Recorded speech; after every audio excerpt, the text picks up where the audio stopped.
90 రోజుల కోర్సు పూర్తి చేస్తే చాలు 100% ప్లేస్మెంట్ సపోర్ట్ తో సాఫ్ట్వేర్ జాబ్ మీ సొంతం. వెంటనే కోడ్ జ్ఞాన్ డెస్టినేషన్ ని సంప్రదించండి. స్పీకర్ ఫ్యామిలీ కౌన్సిలర్ రజనీరామ గారు మేడంతో మాట్లాడదాం. నమస్తే మ్యామ్. నమస్తే నవీన. మ్యామ్, ఈ రోజులో చూసుకుంటే 60 ఇయర్స్ 70 ఇయర్స్ 80 ఇయర్స్ పైన పడిన వాళ్ళు, అంటే పిల్లలంతా సెటిల్ అయిపోయారు, వాళ్ళకి ఇంకా మనవాళ్ళు మనవరాలు అందరూ కూడా ఒక స్టేజ్ లో ఒక దగ్గర ఉంటున్నారు. వీళ్ళు కొంచెం ఎలోన్ అయిపోతున్నారు ఆ ఏజ్ లో. అంటే వీళ్ళ దగ్గర ఎవరు ఉండరు కదా, వాళ్ళ ఉద్యోగాలు, పిల్లలు, స్కూళ్ళు, చదువులు అవన్నీ కూడా వీళ్ళు రమ్మంటే మా దగ్గర ఉండండి అంటారు, కానీ వాళ్ళు వచ్చి వీళ్ళ దగ్గర ఉండరు. కానీ వీళ్ళకి ఎంత మంది ఉన్నా కూడా భర్తకి భార్య, భార్యకి భర్త తోడు అనేది ఖచ్చితంగా అవసరం.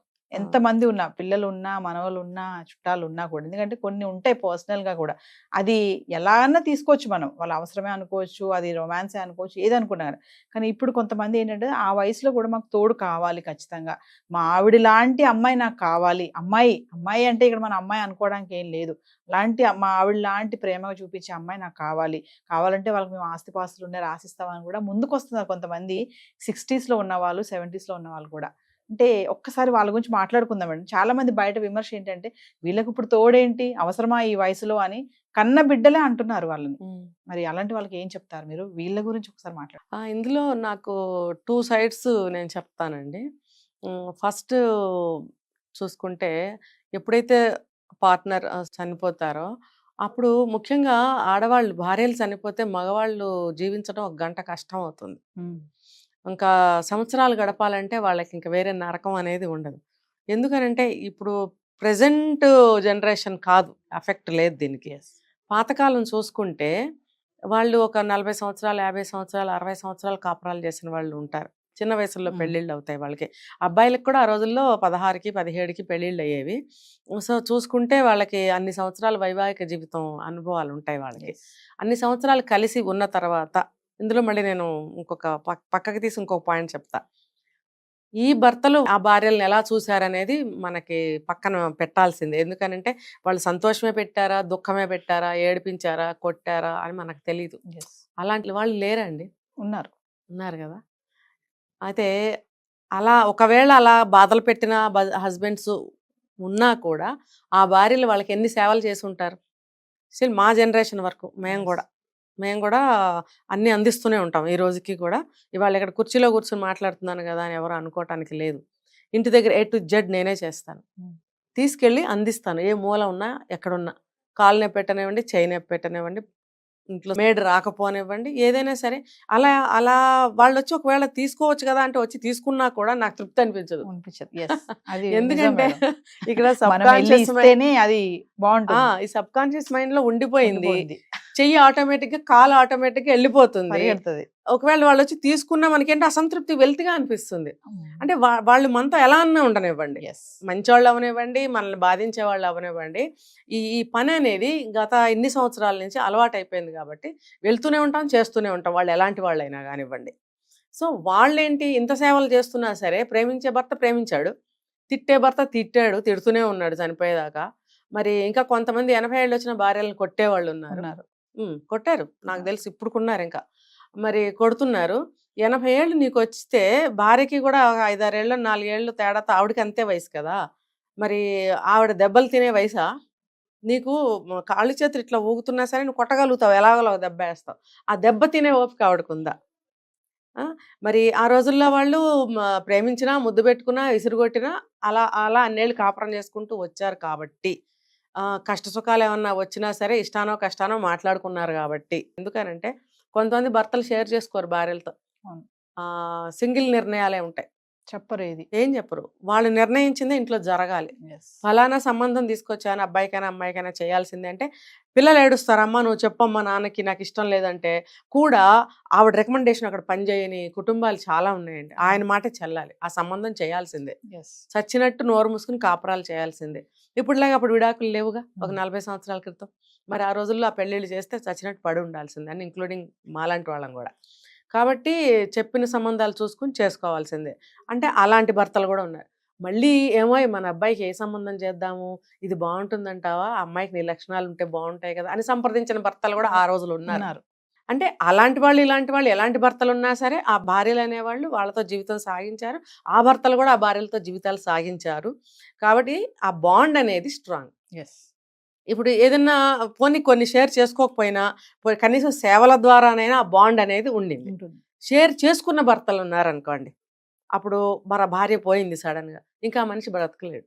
చాలా ఎలా కష్టం. చూసుకున్నా బ్రతకలేరు వాళ్ళు. లేరు. తిట్టి కొట్టే భర్త బ్రతకలేడు, ఆ, ఆ ప్రేమగా గుండెల్లో పెట్టుకుని చూసుకున్న భర్త బ్రతకలేడు, ఎందుకంటే ఆ బాండ్. బాండింగ్. ఎస్. సో అటువంటి బాండింగ్ లో ఉన్న వాళ్ళు సడన్ గా భార్య పోతే ఉండలేరు. అటువంటి వాళ్ళని మళ్ళీ ఇటు పక్కకు వస్తాను నేను. పిల్లలు ఇద్దరు, ఆ రోజుల్లో వాళ్ళకి ఎక్కువ మంది పిల్లలే ఉంటారు, కనీసం 3 ఉంటారు. 3 పిల్లలు ఉన్నప్పుడు 3 పిల్లలు కూడా ఉద్యోగరీత్యా కానీ వ్యాపారాల రీత్యా కానీ దూర ప్రాంతాల్లో ఉన్న, ఊళ్ళో ఉన్న వాళ్ళ ఫ్యామిలీస్తో వాళ్ళకి సరిపోతూ వీళ్ళని చూడలేకపోతున్నారు. ఇప్పుడు ప్రజెంట్ జనరేషన్ చూసుకుంటే పిల్లలు బయటకు వెళ్తున్నారు, అబ్రాడ్కి వెళ్తున్నారు. ఇప్పుడు మా ఏజ్ వాళ్ళని చూసుకుంటే భార్యాభర్తలు మాత్రమే ఉంటున్నారు చాలా మంది. ఇప్పుడు ఈ వీళ్ళని పక్కన పెడితే మా జనరేషన్ అంటే మా తల్లిదండ్రులు అనుకోండి, మేమే అబ్రాడ్స్ వెళ్ళిపోయాము, ఇక్కడే ఉన్నాం కదా, చుట్టుపక్కలే ఉంటాము, కాకపోతే ఇంకొక ఊర్లో ఉంటాము. ఉన్నప్పుడు వాళ్ళని చూసుకోగలగాలి. లేదు వాళ్ళు కూడా సక్రమంగా వచ్చి ఉంటామంటే ఉంచుకొని చూసుకోవాలి. ఒకే ఊర్లో ఉంటుంటే కనుక అందరూ కలిసి ఒక చోట ఉండే ప్రయత్నం చేయాలి. అందరంటే ఎవరు, ఆ సింగిల్ పర్సనే కదా, ఆ ప్రయత్నం చేయాలి.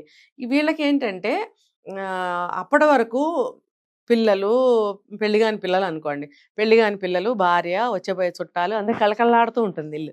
ఒక్కసారిగా పిల్లలు పెళ్ళిళ్ళు వెళ్ళిపోయారు, మనవాళ్ళు మనవరాళ్ళు చదువులకు వచ్చి పెద్దవాళ్ళు అయిపోయారు, నా భార్య ఏమో ఇప్పుడు చనిపోయింది, నా వయసు ఏమో 70 లేకపోతే 65 లేకపోతే 80. ఈ వయసులో ఆ వ్యక్తికి ఎంత పిచ్చెక్కినట్టు ఉంటుందన్నమాట. అందరూ కావాలనిపిస్తుంది. అంటే తన మెంటాలిటీ ఎటువంటిదైనా సరే, ఎస్. అంటే నేను 2 వైపులు చెప్తున్నా చూడండి, అతను చెడ్డవాడు అవనివ్వండి, మంచివాడు అవనివ్వండి, అటువంటి వాతావరణంలో నుంచి వచ్చిన వ్యక్తి కాబట్టి ఒంటరిగా అనేది ఉంటుంది. పెద్ద ఇల్లు ఉంటుంది, ఆస్తిపాస్తులు ఉంటాయి, పొలం పుట్రా ఉంటుంది, ఆ పొలం కూడా చేయలేని పరిస్థితి, కౌలుకి ఇస్తారు, ఆ కౌలు వాళ్ళు కూడా సరిగ్గా చెయ్యరు, బీడు పట్టిపోయి వదిలేసుకున్న పొలాలు ఉంటాయి. అలాంటి ఆస్తిపాస్తులు కూడా ఉంటాయి వీళ్ళకి. ఎన్ని ఉన్నా సరే చూసేవాళ్ళు ఉండరు. అప్పుడు వీళ్ళు ఒక తోడు కోసం ఇలా అడుగుతూ ఉంటారనమాట. ఎస్. అడిగినప్పుడు ఆలోచించాలి పిల్లలు కూడా, మేము చూసుకోవాలి అని. నేను ఇంకొకటి చెప్తా ఇక్కడ, వాళ్ళు ఎంత చూసుకున్నా, ఏజ్ అయిపోయింది కదా, వాళ్ళు ఎంత చూసుకున్నా కోడలు టైంకి అన్ని చూసి పెడుతుంది, తండ్రిలాగా చూసుకుంటుంది, కొడుకు కూడా బాగా చూసుకుంటాడు, మనవాళ్ళు మనవరాళ్ళు అందరూ తిరుగుతూ తాతయ్య అని పలకరిస్తూ ఓకే. కానీ రోజు గడిచిపోతుంది, తనదైనటువంటి ఒక టైం వస్తుంది ఎస్. సాయంత్రం అయ్యేటప్పటికి. అందరూ ఎవరి పక్షులు గూళ్ళకి వెళ్ళిపోయినట్టు వాళ్ళ వాళ్ళ పనుల్లో నిమగ్నం అయిపోతారు, భోజనాలు అయిపోతాయి, ఎవరి రూమ్లో వాళ్ళు వెళ్ళిపోతారు, చదువుకున్న వాళ్ళు చదువుకుంటారు, నిద్రపోయే వాళ్ళు నిద్రపోతారు. మళ్ళీ ఈయనకి తనదైనటువంటి ఒంటరి సమయం వస్తుంది. అప్పుడు ఈయనకేమనిపిస్తుంది, గతంలో పొద్దుటి నుంచి రాత్రి వరకు జరిగిన విషయాలన్నీ ఒక మంచి భర్త అయితే షేర్ చేసుకుని ఉన్నాడు ఎస్. కదా. లేదు బాధ పెట్టిన భర్త అనుకోండి, అతనికి ఆవిడ అందిస్తూ సేవలు చేస్తూ ఏదో పాల గ్లాస్ ఇవ్వటం అలవాటు ఆ రోజుల్లో వాళ్ళకి, కాస్త బాగా నిద్ర పడుతుంది అని చెప్పి ఒక గ్లాస్ పాలు తెచ్చి ఇవ్వడము, మందులు వేసుకున్నారా అని అడగటం అనేది ఈ ఒంటరి సమయంలో జరిగే కార్యక్రమాలు. ఎస్. మంచి భర్తకైనా చెడ్డ భర్తకైనా. ఇప్పుడు అవన్నీ మిస్సింగ్ కదా. ఇవన్నీ ఎవరు చేయాలి? సరే అవి కూడా కొడుకు కోడలు మందులు పాలు నీళ్లు తెచ్చిస్తారు, కానీ పొద్దున్న నుంచి సాయంత్రం వరకు జరిగిన విషయాలు పంచుకోవాలంటే ఏ భార్య వస్తుంది? ఎవరు? కోడలు వచ్చి కూర్చుంటుందా, కొడుకు వచ్చి కూర్చుంటాడా, చదువుకునే మనవాళ్ళు వచ్చి కూర్చుంటారా?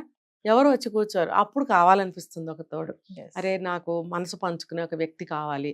దాన్నే ఏమంటారంటే తోడు అంటారు. మగవాడికేమో తోడు అంటారు, ఆడదానికేమో నీడ అంటారు.